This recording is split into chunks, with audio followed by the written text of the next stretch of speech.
Hello, everyone. It's the Marketing Share Podcast. I'm your host, Alec Cheung. With me is my co host, Barb. Hi, how are you, Alec? Hello, welcome back to the studio, everyone. Thanks for joining us. We're kicking off 2026 with a new type of guest. Well, not that new. We've done this before, but we Yeah, we haven't done it actually in a have while. the core of our audience, Yes. right? Which Yeah, is a right. CMO. Most of you listeners that have tuned into our show, usually what we do is we bring on a guest, an expert in a certain area, and we try to just give you the ins and outs about, what you need to know about marketing in order to lead a marketing team. But this year, we're going to try to make sure we bring on more marketing leaders themselves, right? People that are new to leading marketing or new into a marketing leadership role. And that is who our guest is today. Yeah. We have Michael Barber today, who Mhm. is the CMO. He's not new to marketing leadership, but he's in a fairly new CMO role over at StarTech. So he's going to talk a little bit about the transition and what that looks like and some of the things we all face as we start these new positions and the CMO leadership suite, right? Yep, absolutely. A little bit about Michael, just so you know who he is.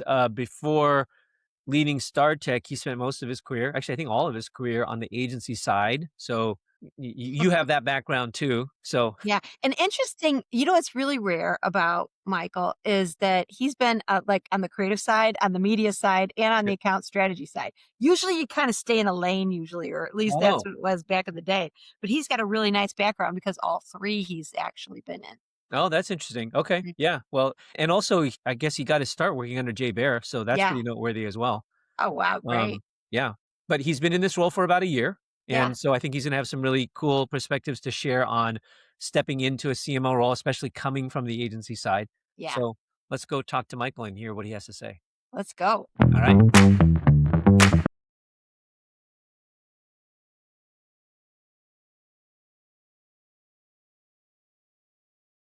Hey, Michael. Thanks for joining us on the Marketing Share. Hey, y'all. It's good to be here. Thanks for having me. I'm here with Barb. How's it going, Barb? Hey, how's it going? Yeah. We haven't had an actual marketing leader on the show for a while. This was one of our goals for 2026 was to get back to having more of members of our intended audience to actually come on the show. So, Michael, we really appreciate you coming on and joining us. Can I start by just having you tell us a little bit about yourself? I always like to know, how did people get into marketing in the first place? And then most recently, what is your current role? I know you're a CMO at StarTech. Tell us just a little bit about that. Yeah, for sure. So I was a builder as a kid. I loved Legos. I loved building Ah, forts. yeah. And I also was really lucky that my mom and dad owned a company. My mom was essentially 8 months pregnant with me when they started that company many, many years ago. Okay. And of course, as a kid of immigrants whose mom and dad owned a company, the expectation was as soon as I could basically do anything, I spent summers and afternoons at that company. And it would be anything from the shipping department to, helping file paperwork. I helped my dad when I was probably 12 or 13 put the first on-premise server inside their building. Hmm. But when I turned 14, my dad was like, "Okay, what are you doing for the summer?" And it was a mechanical engineering firm, so I really had no interest in anything engineering related. But they had just started their marketing team, and I said, "Well, I really like what Kathy and team, who was their head of marketing at the time, are doing. Can I come in and work on the marketing team?" And that summer, I got to learn Adobe 6, and it's been a love affair ever since. I was super fortunate early on in my career to go work for some names that all of us are probably familiar with, Jay Baer, and work with a variety of small to mid agencies doing incredible work from search to social to really complicated back end and front end development. And then ended up at StarTech and started as first time CMO at StarTech in February of last year. So you were agency side early on in your career. What sector of the agency? I was an account guy. How about you? Yeah, I started in media planning, shifted Okay. over to account strategy, and that evolved into a strategy and creative leadership role at the last agency that I was at. So I've been at Oh. different components of agency life for most of my career, and then crossed over to the dark side, the client side, about 6 years ago, and have not looked back since. But I've promised every agency that I work with that I will not be that client, as I'm sure I we right. often say back to our agency friends when we do get into these brand side roles. Yeah, no, I believe I was a nice client for sure. We know what that other side feels like, right? We do. Maybe We very maybe much do. a real quick, what does StarTech do? Yeah, for sure. So we're a global B2B IT accessories company. We make everything that's unglamorous but mission critical for that keeps businesses running, whether Mm, it's everything on your desk that keeps you connected to the world or things in data centers. You know, the tagline is making hard to find things easy, but we what we're trying to do is make complexity manageable for IT pros around the world. mm. Cool, cool. Now, when did you take on the CMO role? February of 2025. Nice, nice. So, You're coming up on your 1 year mark. Coming yeah. up on the 1 year mark, yes.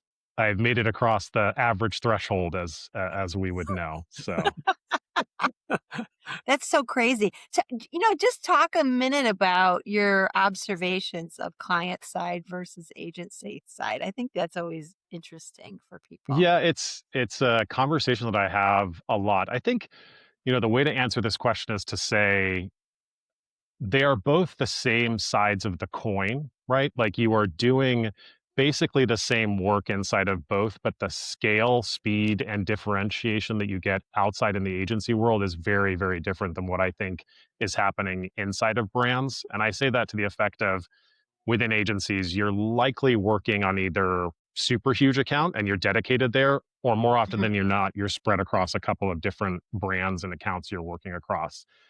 Inside of an organization, you're working on that single organization. So the opportunity to focus and really build out what you do from a strategic perspective inside of a company is huge. Whereas in an agency, you're pitching the ideas, you're pitching the concepts.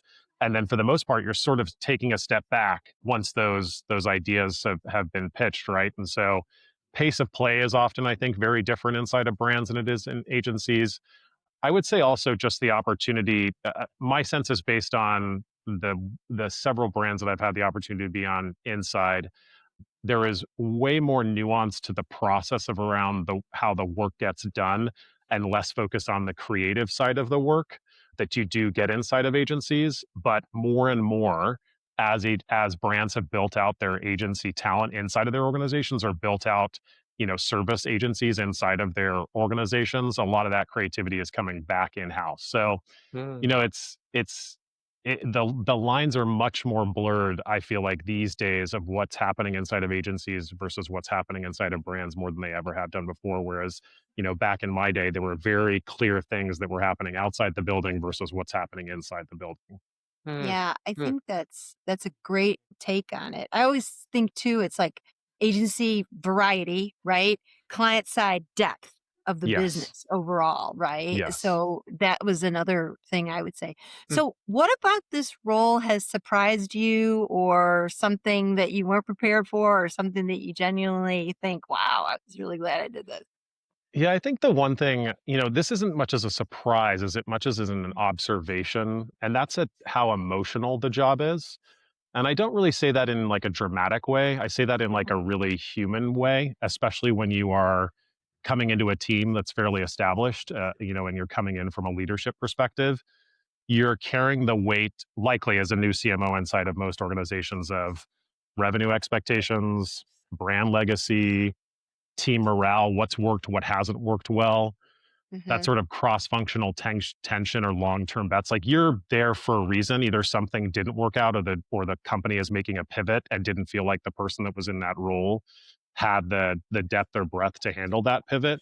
You're rarely solving one problem. The amount of context switching that is occurring on any given day Mhm. is uniquely challenging at a senior leadership role inside of a marketing team. And I say that because there's a few key components of the job that I think are very different than most other executive roles. You are expected as the marketing leader to almost be the arbiter of culture inside the organization more than we ever have done before. Mm, And because of the pace of play and change that has just rapidly gotten even faster over the past few years, like we think back 20 or so years ago as we saw the dot com bubble occur and all of the sort of channel changes that we saw shifting away from traditional into digital and Mhm. omni-channel and so on, and then mobile and everything that came with it, right? That pace has rapidly evolved over the past few years. But Mhm. because of geopolitical challenges and how the news media leans into everything that is occurring at a nuance that we've never seen before, you're not only playing arbiter of what's happening in the news cycle, you're playing arbiter of what's happening in the TikTok cycle, what's ranking, what's not ranking, what's the latest thing that's occurring in any one of these channels. And that no one really prepares you for all of that, plus all of the day-to-day work that's occurring to drive brand and demand inside and outside your organization. So I'd say that's been the biggest thing that's genuinely surprised me is like how emotional the job is, especially with everything that's going on, that we face from a geopolitical perspective, but also just ensuring that you're getting those rhythms, rituals, and routines aligned with your team, that you're building belief inside and outside the organization of your leadership and the work that you're doing. And you're at the same time deciding which problems are getting the oxygen and which ones aren't getting the oxygen. There's a lot to handle, and I don't think we talk enough about all the little things and the big things that are happening within the role. Hmm. I really appreciate you bringing up that point. One of the underlying premises for this entire podcast is the fact that when you lead marketing, there's so many things that you're responsible for, and it's hard to become an expert enough at them so that you can be the spokesperson both internally within the company to your peers, to your team, but also externally when necessary. So, yeah, that's a really interesting. I think it's interesting that you point that out, and I really resonate with you on that. What is something that maybe you feel like you still feel some uncertainty around, and that maybe you think other CMOs are also still wrestling with these days? Is there anything that comes to mind? Yeah, the thing that often comes to mind is we're all very accustomed to, at least I hope we are at this point, is certainly the pace of change around us hasn't, adjusted itself. It's Yeah. fast and furious and feels like it's even more so. But I think what's interesting for me is to think about the pace of change versus sort of the pace of trust. And in that respect of like technology, channels, buyer behavior, all of that moves absurdly fast for us every single day. Teams and systems and how organizations work move slower, Mm-hmm. sometimes for good reasons, sometimes not for so good reasons. Mm-hmm. And I think knowing when to push harder versus when to let organizations catch up is still something actively that I sort of wrestle with. Like Mm. move too slow and we fall behind, but move too fast and you lose people. Like that balance is so important and critical, especially in the first few months and really your first year as a CMO or a senior level marketing leader, is Mm. to get that balance of pace and trust to a place that your team feels comfortable to move at where you're wanting to go and has belief in it and trust in the decisions that are being made. Mm. Fascinating. That's really good. I've never really thought about it from that standpoint. That's really eye opening. Wait, can I ask you a follow up on that? Like, so Go for it. how have you approached that? Is there an example of something where maybe you got it right, or maybe you go back and say, "Oh, maybe I pushed a little too fast, or I wasn't fast enough." Oh, for sure. So I think where I've gotten right, and this has been where I've learned this well is, and I'm going to blank on his name. So somebody, maybe one of you two can Google this, but it's the first 90 days. I can't remember the author, but Oh yeah, yes, Yeah, you know I which know book what I'm that I know. talking Yeah, about. yeah. I've always thought that for us as marketers, for CMOs, it's that first 90 to 100 days that are uniquely critical. And there is a couple key things that need to happen within those 90 to 100 days. One, you've got to go on a listening tour. My friend Ryan Berman, who runs an agency called Courageous, talks about this as a listening lap, right? And I made sure that I had buy-in from our CEO and our president that I was going to be given the time to do that listening lap, right? This isn't Mm-hmm. a position where you just run on day one. You've got Mm-hmm. to crawl, walk, and run into this position. And so a listening lap is uniquely important. And I'm not just talking about in your team. Within a marketing context, I think it's within your team, it's within sales, merchandising, and product. And then I would take it one step further is going into those sort of operational layers of the business and finding out like what's happening around here that I need to know about. Mm-hmm. How's our team creating friction or leverage in the business? What should we be doing differently? What do you want me to know as the new person on the block that can say things in any meeting and sort of get away with it for the next couple of months, right? Mm-hmm. Because the frame of perspective is much different. So it's the listening lap. Then really quickly, once you've done that listening lap, it's establishing what are the team expectations? And I'm not talking about values, like company values drive the organization as a whole, and it's what we're held to as a standard of how we operate as individuals and humans in the business. But within the marketing team, what do we expect of the behaviors within our own organization, so we're all on the same page? And for my team, I actually have these right in front of me on a bottle that we've had Oh, made, Oh, so that it nice. sits on their team. But I'll tell you where we ended up, because I think they're good ones. We're a team and individuals. You've got to respect both. You uphold our values always. Our customers are the story. We're here to get results. Share before you're ready. We don't micromanage. Make time for real life. Build trust every day. Feedback is a gift. Calm beats chaos. Know the why. No buses, as in throwing people underneath them. And then speak up. And so it's those team expectations that you set out about and say, this is how we're going to work together. And the last part of that is, what are the routines, rhythms, and rituals that this team does? So what is the process of getting work done? Fundamentally, I think for me, one of the things that I've always believed in my career is process is a moat for marketing teams. In the absence of process, it feels like chaos, and creatives and marketers, I think, operate way better when they have clarity and they have consistency. So giving them clarity and consistency around how the work gets done allows them to be more creative. And when chaos is occurring inside of an organization, or a campaign's going wrong, or something's not working, when you can lean on process to sort of understand, like, this is how the email gets out, and this is how the banner gets out, and this is how a campaign comes to life, it hopefully alleviates a lot of the concern that they have around clarity of their role, clarity of the work, clarity of how things come together. And so I've really leaned on that. So for me, it's that listening lap, it's setting team expectations, and it's setting the process of how we're going to work together, both inside and outside the team, with routines, rituals, and rhythms. Yeah. Hmm. Is there ever a balance between agility and the process? I mean, you have to have processes in order to be effective in business today, but you also want to make sure you keep that agility and openness in that piece. Do you ever struggle with those balances, or do you For sure. figured it out? For sure. No, we haven't figured it out, but we allow retrospectives after either big Yeah. campaign moments or big projects to come back and be like, did this work? Did that part of the process work? And listen, if my boss, Adrian, or our head of sales, Oriel, says to me, like, I need your team to move quickly at this opportunity, I'm going to come back to the team and be like, hey, we're going to scrap a couple components. Here's why we're going to scrap them. Here's what the business needs, and move on. You asked me a second part of this question, which is, what haven't I got right? And I would say the lesson learned through all of those first 100 days and beyond is, there's always something you're not going to know, especially when you're new in the organization. So be entirely okay for when you get feedback based on something you didn't know. It's not a reflection of you and what you didn't bring to the perspective on the project, or the perspective on the campaign, right? You've got to let some of those nuances go, of like, when you didn't do something right because you didn't know something, right? So letting that part go. And there are times where I haven't known some important piece of context, where I've been like, well, I should have asked that question. Think about it, reflect on it, know what questions to ask next time, and then move on. Because if you're sitting in that headspace of like, I'm getting this wrong all the time, those demons are going to fight you more than the good ones. Yeah. So. Yeah.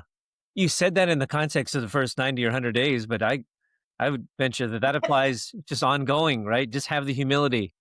Right? Yes. Yeah. Yeah. You're not always going to get it right, right? No. And being able to say to any part of the team is like, oh, I got that wrong. Right. Yeah. Like, it's okay. Okay. You know, Yeah. listen, we're unique inside of, we're not doing surgery. We're not trying to solve world peace. So for us to say we failed, hopefully it doesn't mean that, like, lives were lost, Right. maybe some leads were lost, but Right. like, that's not going to end the world. Let's hope. Yeah. Right. And I hopefully basically come into the company and say, I'm going to make mistakes. Okay. Yeah. just prepare right now. Okay. Yeah. Yeah. Yeah. So speaking of that, was there anything that surprised you, or assumptions that you had going in that you changed your mind on, or that you're going, that wasn't how I thought it was going to be? Yeah. I mean, I think the biggest for me is that one of the things often, I think, especially is when you're coming into a role like a CMO level role, again, back to this point, and sort of through line we've talked about, is often you're coming into this role with a set expectation of what you're going to enable or unlock for the business. I think you need to be really clear about any of those assumptions up front. And what I would say is one thing that definitely surprised me, and I've had to sort of wrap my head around, is that those are not all clear across the entire executive team. Or like, why are you there? Mm, Your president has an idea, your head of sales has an idea, your head of product has an idea. Opening up those lines of communication to ask that question of like, what assumptions do you have for me across every level of the organization is really important. And something that I didn't do well was ask those questions. My boss, Adrian, was like, this is what we need you to do. mm, He's got Yeah. a set of expectations, but everybody in the business has also got a set of expectations. So being really clear and getting some alignment there, and then bubbling that back up to your leader to say, hey, I've gone and had these conversations, and here's some things that I think other parts of the organization are expecting. Tell me what the priority should look like for those. Should I be listening to this sort of feedback? Let's get aligned and on the same page of what the actual assumptions are, I think is really critical, and something I didn't do, an assumption I made that as I started this role. mm, mm.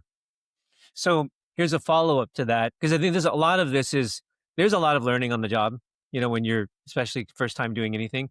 So then what is something that you're still trying to figure out now? Ooh, it's not just scaling how our routines, rhythms, and rituals occur, but it's also scaling judgment, almost like taste. Oh. Mm, Kyle Lacey from Docebo has talked a little bit about this in the last few weeks. As you come through those first 100 days and then that sort of post 6 to 8 month period, and at least for us, we've gotten really good at scaling output. The mhm, harder challenge is scaling around taste level. So decision making, prioritization with bottlenecks like what goes to the top and what doesn't, that's very much a work in progress for us. mm, And it's a work in progress on some of those on many levels. It's not just taste of how good the work is. That's one level of taste and one level of judgment, but it's also the prioritization of task. What gets put down, and when there is too much in the queue, what gets mhm, prioritized so that you can clear out bottlenecks or clear out capacity constraints. That's something that we're still challenged with, and something we're working towards building a framework around as a business and as a team, mm, and actively working through right now. mm. Wow, that's a I'm good glad one. you said alignment because, early on in this discussion, you said that there's a lot of things that the CMO needs to do, right? A CMO needs to be a technologist now, right? Because marketing and technology are really linked and aligned. Marketing has to be a great creative person. Actually, your different disciplines that you handled in the agency world probably helped you prepare for this in a better way, right? Because you have to be an artist now, you have to be a technologist, and now you have to be an expert at managing crisis communication and TikTok and whatever there is going on right now. But like uh, when you're managing an area that maybe you're not an expert in, how do you evaluate what's good? Like you just made a comment about, taste levels. What's good is different in this person's taste versus that person's taste, right? So there's metrics which I always love because you can't argue with numbers. You're either in the red or you're in the black, and it's pretty clear. But when it comes to how we should present ourselves or things that are maybe not all within your scope. How do you deal with that? Yeah, this is a great question. So where I've landed with this is like I tend to look for coherence before cleverness. And I say that in with some questions around it, like, does it actually ladder back to a real business problem or a business outcome we're looking for? Yeah. I think sometimes we're doing a lot of work that doesn't have a clear line of sight to what it's supposed to be doing. And if we don't have that clear line of sight, we shouldn't be doing the work. For my team, that comes back to, can you explain how this approach makes sense? Not just how it's like built and put together. And are we making the right trade offs for certain parts of that work? And I think, good work has logic to it. I'll be the first to admit I am not the most creative marketer in the world. That is not why I was hired for my job. But I know the craft. I know what I think is going to resonate most deeply with our customers. And to Mhm, me, that's where you anchor back to is if you're trying to, evaluate something that's actually good, whatever the tactic it is, the closer you can be to your customers, whether it's through panels or a customer brand advocate that you trust within different ICPs, is having those lines of communication to go ask those questions in the absence where you don't think you have the background to say like, yeah, this is actually good. Whether you have that expertise in that thing or you don't have that expertise in that thing. Mm, mm. This takes me back to what you said just earlier too, though, because I find that the way you said it really made me think, because I like what you pointed out, which is like you're trying to get better at making decisions at scale, right? And having that intuition or having that trust to be able to know which way to make the call. And that there were two things that came to mind, kind of follow up questions. I was like, is this the kind of thing that you're always going to be searching for? Or like it's always just beyond your grasp, but the striving is how you get better at it? Or is this also one of those things where you'll know it when you get it? Like you'll have this feeling, it's like, hey, I trust my gut a little bit on this now. Whereas maybe 6 months ago I was still wondering. Yeah, I think that's the rub there is you've got to do it over and over and over again or get Yeah, exposed to that decision making opportunity over and over and over again and yeah, be totally comfortable that there are times you are going to get it right and let's yeah, hope you're getting it right more than wrong, and there are times you are going to get it wrong. And yeah, being able to just sort of sit in getting it wrong is hard for people, yeah. especially most marketers. Like marketers have a unique personality that they bring to the business. And I think part of it, for the most part, in the 25 years I've been around this business, it's we tend to be perfectionists. That tends to be a unique hallmark, trademark, and a personality trait of marketers is being perfectionists. And I Uh-huh. think we are in an age of time where progress should be valued more than perfect. And Yeah, that's really hard. Um, and I think that's the rub is again, is what I have tried to do is constantly be okay with being a lifelong learner and look for that in my team than being sort of someone who absolutely has always got the answers. Because the mhm. more often that I've thought I've had the answers, they've been entirely wrong. Yeah, no, I So couldn't yeah. agree more, right? You have to get comfortable with not always having, at first, you figured all this experience you have, you usually know the answer of a lot of things. But you have to get comfortable because, not everybody's going to know now. And things are changing so rapidly, especially with AI. We're all kind of learning and trying to figure it out. And I think there's one So, extra, yeah, I think there's one extra part to that. It's being okay with being like, I don't have the answer, but yeah, knowing what I know about our customer, about right, this customer, like being very implicit. right, Like, here's what I think Omar from Vanguard would approach this question, like what he would appreciate. When I can right, anchor back to that with at least a hypothesis or a gut instinct, right, you've got to be able to at least do that. It's right. one thing to say I don't know. It is an entirely, I think, different thing and level of execution you're bringing to the rigor of your answers when you can Yeah. anchor it back to what you believe is going to be most impactful for the customer, if it's something that's going outside the building, or what's going to be most impactful for the team for things that are happening from an internal comms or culture perspective. Yeah. Well, Yeah, I think you've got to be able to anticipate the question, right? So, Yeah. that's the intuitive nature of that the marketer should have, right? If you've been in Mhm. that seat for a long enough time, you know what the CEO is going to ask you, right? It's the Yeah. logical next question as you're presenting something. So you're just going to get better at that for sure over time. But I think you're exactly right. I think it is hard for people to admit that they don't know all angles of something. But I do think there's a way to, I've often tried to help people think about something, right? When you're having conversations across functional lines and, they have less expertise than you do.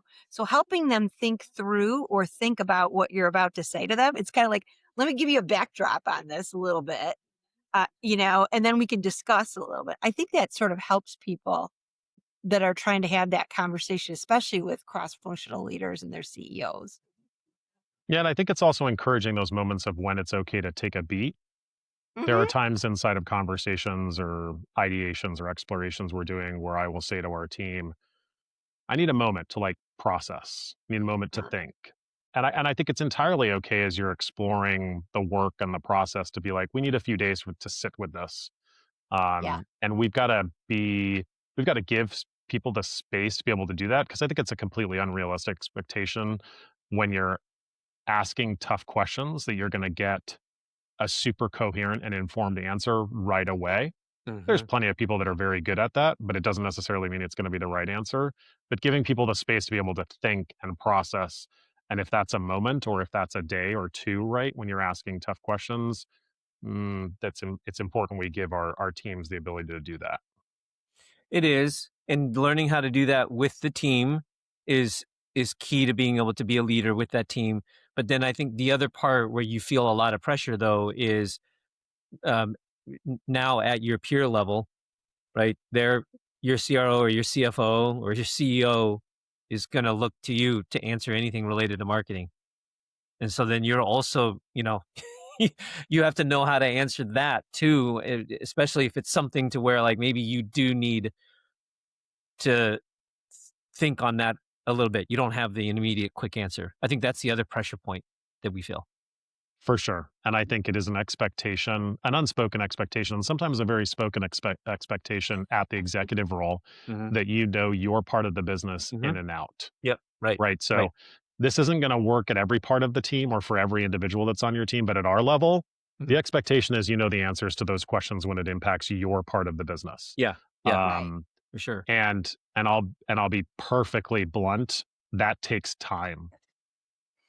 And I Hmm. think a year to 18 months in is when that expectation starts to firm up. Hmm. And making sure there's clarity with your whoever you're reporting into, whether it's the CEO, co-founder, president, Hmm. and having that time frame aligned around when is going to be the expectation that you're going to need me to know all the things Hmm. needs to have buy-in Yeah. from both parties. Again, if you don't set up that expectation, it's just going to create animosity in the relationship. Yeah. Yeah. I think there's something else to the size of the team, right? And how it relates to what you can be an expert at, right? So when you move from a marketing seat to the CEO seat, right, you're going to have to be responsible for a lot of different functions that you weren't in a particular area, right? The same thing goes for people with really large teams. How do you navigate the difference between I need to be the expert of that, at Yeah. this marketing area, or what I need to do is get expertise and then roll up the data or the insights for everybody. How do you decide that navigation? That's a really good question. I think this is part of the reason why there are so many unrealistic expectations of our role inside of organizations is there's not clarity on what is the expertise level role that we need for very specific things inside the business and then hiring to that need. Hmm. I Right. was fortunate that StarTech approached me because there was a very specific need inside the organization and that's what I'm very good at. But I was also Okay. very clear here are the things where I need we either if the person is on the team great. If they're not, we are going to need to hire high performers in very specific parts of the team because that's what I am not good at. Hmm. Hmm. Um, and I think you've got to be very clear and upfront of why you're being hired and then setting the sort of initiatives, priorities, and milestones that get you to the outcomes the business is looking for and being okay with there's going to be certain parts of things that you're not great at. And as long as you've got trust in the people that are in those roles, then that's what you've got to lean into those people for what they are very, very good at. Hmm. I knew Hmm. one of the things coming into my role, I started my parts of my early career in paid media, in media. But one thing I had not done or touched at all in 25 years was any sort of Amazon ads ecosystem. And there is an entire body of Right. work that occurs when you're a product driven organization of our size or any size that's selling through Amazon that requires a level of expertise that I just don't have. Like what's 1P and 3P and how do you light those things Hmm. up from an awareness perspective? What are all the opportunities from an ad format perspective? And I was fortunate I had a person on my team who leads 3 or 4 people whose full-time job is to run our channel through Amazon, and they're very good at that work. But I had to spend a lot of time with them to understand, like, what are the nuances of doing this business? What do I need to know about Amazon and being here? How do you build brand in Amazon? How do you build demand in Amazon? Hmm. Tell me the metrics that are gonna matter. How are we performing against those metrics? So there are times where you're just going to have to be uniquely uncomfortable with you don't have the answers. And Hmm. for me, that's been one over those past 9 months that I've had to like sharpen my pencil, so to speak, around because I had zero expertise in it. What's your advice to the CMO who is in that spot, like where you were? You have to, you're coming on board, you have a team, and then you have to evaluate, does this person really know their stuff when it's in an area that you don't really know? So hopefully, you've built either a mentorship group, a mentor, or a Yeah. mentorship group, or a sort of peer group that you can go to that's completely disconnected from your day to day work. Yeah. I'm really lucky. About 3.5, 4 years ago, as we were in the sort of pandemic quarantine times, I was realizing the disconnect from being in networking groups or your local sort of marketing groups was I didn't have this sort of like sounding board that I could go to all the time. And Hmm. so I found a mentor that I really was, attracted to, and they put together a mentorship group that we were a part of for about 16 weeks. And that group of people has stayed together, Mm. and still has a WhatsApp group that we are fairly regularly in communication with. So I would say find that group of people, because they're not only going to be who do you bounce ideas off, who do you ask the thorny questions, they're going to be your cheerleaders too, Hmm. right? When you're Hmm. having those tough days and when you want to celebrate a win, but like your mom or dad or your sister or brother, your friends don't understand what that win means, you can Yeah. pitch it over and be like, look what I did today, and they can celebrate with you and all the Yeah. nerdy things that come with being a marketer. So Yeah. use that group of people that you build around you that you respect to go ask those tough questions. Hmm. And then the next thing is like go get your own informed POV on this. So you've Yeah. got to, whether it's a course or a person, go get the mentorship that you need in that place, Yeah. and be willing to just listen and act like as if it's the first day on the job.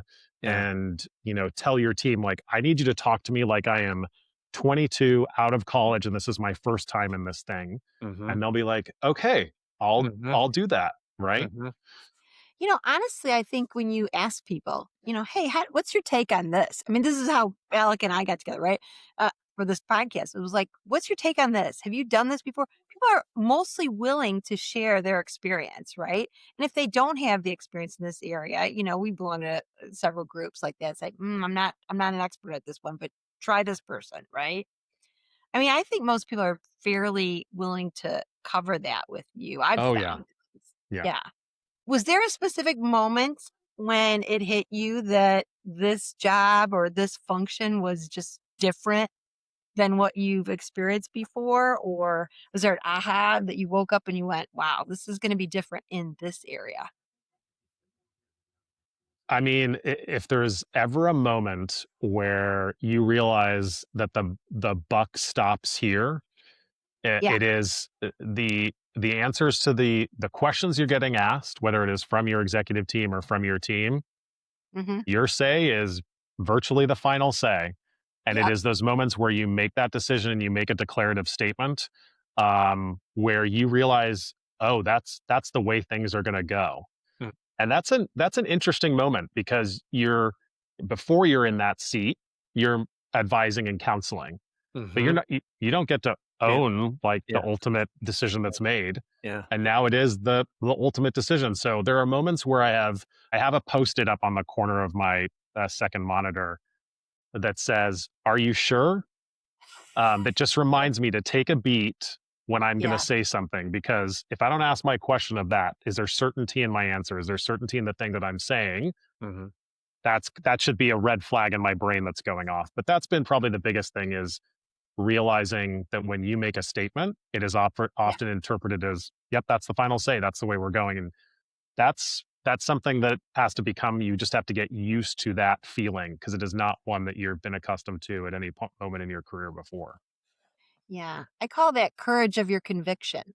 And because you're going to be asked about that and you own it kind of thing. And some people are less comfortable with owning that conviction. And then other people, you might say, own it and maybe aren't sure. So they need Yeah. to take the beat, right? Yeah. And I think the second part of that is, there's a lot of times where that decision is made where it's directionally right for the business, but it's really uncomfortable for people that you either respect in your executive team or people that you respect inside of your own marketing team, right?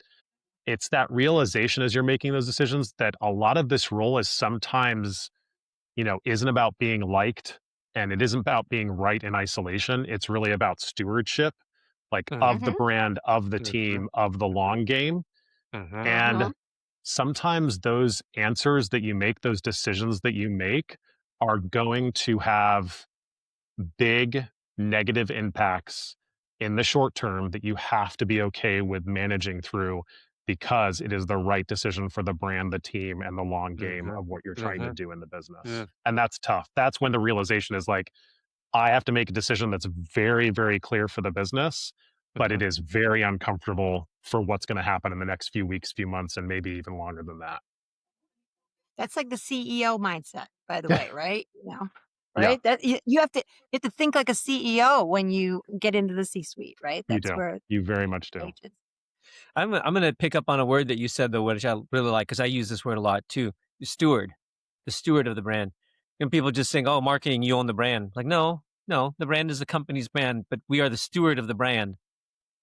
I feel like sometimes that takes some of the pressure off, right? Because like, no, I don't own it, but I am responsible. My team is responsible for being good stewards of the brand, and it puts you thinking more from like not as, I don't know, somehow it's like you have the privilege but also the honor and the onus to then do a good job of that. I just find Yeah. that sometimes makes it feel a little less pressure. Well, come on. Every person who interfaces with your brand and interacts with you is a person who's either detracting or Yeah. attracting Yeah. your brand equity. So it's like, yeah, it's And not I one think, person by a long shot. yeah, I think it's such an important differentiation that you're making there in owning versus stewarding. Mhm. And back to the point of traits, I think often we find in marketers, perfectionism being one. The second is getting themselves emotionally tied to the brand, like that Mhm. their Mhm. some of their self-worth and how they view Yeah. themselves comes out into the work that they do. Mhm. And that context, that important distinction between ownership and stewardship is so important for like your ability to operate your own mental health and disconnect that the Mhm. work doesn't mean that it's Mhm. mine, it is Mhm. of the brand. Mhm. um it's such an important component to consider, because there's really nothing worse than emotionally connecting your like own self-worth and Yeah. positive psychology around the Yes. brand's performance, because you could be doing all the right things from a marketing perspective and the brand just doesn't sing. If you Right. can disconnect yourself from that feeling, it's a Right. much better perspective to take into the work to steward rather than own, for Yeah. sure.